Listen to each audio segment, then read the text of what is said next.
סיפורים אחד מהשני, ליהנות גם, אבל גם לשמוע לאן פני המהפכה של סודה סטרים. אני אספר לכם קצת איפה אנחנו נמצאים ומה צופן לנו העתיד. אבל העתיד הזה לא תלוי בי. העתיד הזה תלוי בכל אחד ואחת מכם בעולם הזה. אתם עושים את המהפכה של סודה סטרים. ולכם אני רוצה להגיד תודה רבה בהזדמנות הזאת.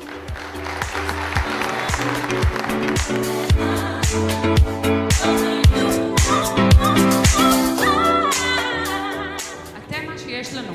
באמת, זה לא חברה שיש לה איזה ציוד נורא כבד או נדלן מדהים או איזה קוד סודי בכספת שמסתמכת עליו. אתם האנשים שגורמים לחברה הזאת להיות מוצלחת כל כך הרבה שנים, ואתם האנשים שתגרמו לנו להצליח גם בעתיד.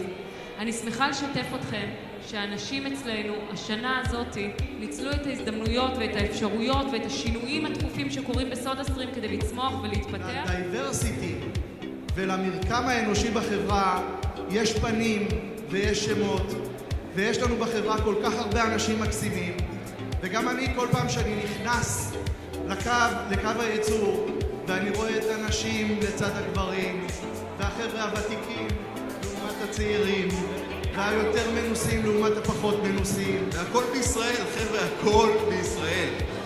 זה דבר מאוד מאוד יוצא דופן בעיניי.